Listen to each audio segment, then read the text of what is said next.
जैसे से हम सभी को कल हमने पढ़ा था घग्गर नदी के बारे में। घग्गर नदी हरियाणा के किन किन जिलों से होकर गुजरती है, कल हमने बात की थी।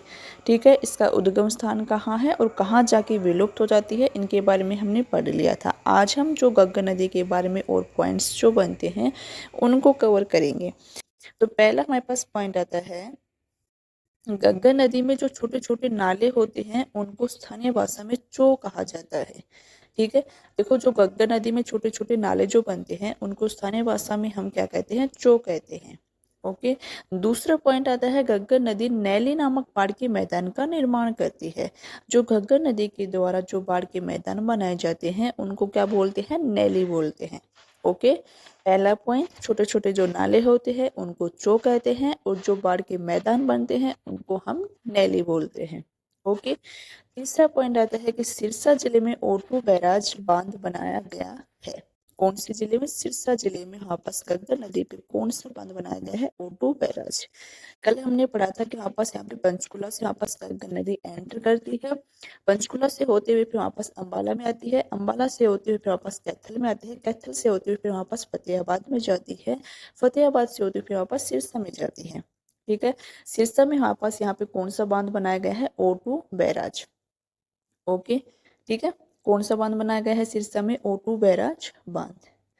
नेक्स्ट हमारे पास पॉइंट आता है कि इसी ओटू बैराज बांध के पास एक देवीलाल ओटू वियर नामक पर्यटन स्थल भी बनाया गया है। ठीक है, ओटू बैराज बांध के पास ही हमारे पास कौन सा पर्यटन स्थल बनाया गया है, देवीलाल ओटू वियर नाम से एक पर्यटन स्थल भी है। ठीक है, तो आपसे पूछे कि देवीलाल ओटू वियर नामक पर्यटन स्थल कौन से जिले में है, तो आंसर क्या आ जाएगा, सिरसा जिले में है यहाँ पे। ठीक है, तो आगे नेक्स्ट हमारे पास आता है, घग्गर को ओटू वियर नामक स्थान से निकलते ही हाकड़ा नदी के नाम से जाना जाता है। ठीक है, जैसे हमारे पास घग्गर के जैसे यहाँ पे सिरसा में ओटू बैराज बांध बनाया गया है, फिर उससे निकलने के बाद हम घग्गर नदी को किस नाम से पुकारते हैं, हाकड़ा नदी के नाम से हम इसको पुकारते हैं। ठीक है, कहाँ पे पुकारते हैं, सिरसा में।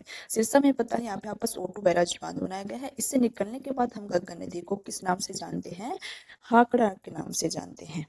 ओके, फिर हमारे पास आता है कि घग्गर नदी से पंजाब के फुलाद नामक स्थान से जोया नाम का नाला निकलता है।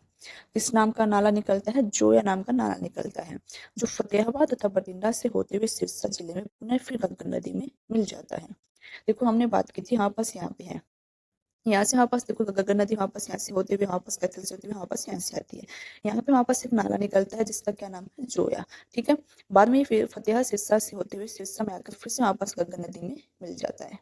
ठीक है, नाले का क्या नाम है, जोया। ठीक है, और वहाँ पास घग्गर नदी पे कौन सा बांध बना हुआ है, ओटू बैराज बांध। ठीक है, फिर वहाँ पास घग्गर के द्वारा बनाए गए बाढ़ के मैदान को क्या बोलते हैं, नैली। घग्गर के द्वारा जो छोटे छोटे नाले होते हैं उनको क्या बोलते हैं, चो बोलते हैं। ठीक है, ये जितने भी यहाँ पास घग्गर नदी के बारे में इंपॉर्टेंट पॉइंट्स थे वो हमने कवर किए हैं। नेक्स्ट हमारे पास आता है घग्गर नदी की सहायक नदियाँ। घग्गर नदी की सहायक नदियों की बात करते हैं तो पहले हमारे पास आती है कौशल्या, दूसरी आती है मारकंडा, तीसरी आती है सरस्वती और चौथी आती है हमारे पास टांगरी और पांचवी आती है चोटांग। ठीक है, कौशल्या जो नदी है यहाँ पर देखो पंचकुला में आके वापस इसमें मिलती है, ये सिर्फ पंचकुला जिले में ही बहती है। ठीक है, मारकंडा नदी के बारे में हम डिटेल से आगे डिस्कस करेंगे। तो हमें बस इतना ही याद रखा है कि घग्गर नदी की सहायक नदियां कौन कौन सी हैं, कौशल्या, मारकंडा, सरस्वती, टांगरी और चोटांग, ये हमारे पास घग्गर की सहायक नदियां हैं। ओके, घग्गर नदी के बारे में यहाँ पे वापस सभी इंपॉर्टेंट पॉइंट्स है वो सभी हमने कवर कर लिए हैं, किन जिलों से होकर गुजरती है और इस पे कौन सा बांध बनाया गया है, ये सभी हमने कवर कर लिए। तो हमारे पास जितने भी घग्गर के बारे में इंपॉर्टेंट पॉइंट्स थे सभी हमने कवर कर लिए हैं। अब मिलते हैं नेक्स्ट क्लास में, वो भी मारकंडा नदी के साथ। ओके, तब तक के लिए बाय बाय।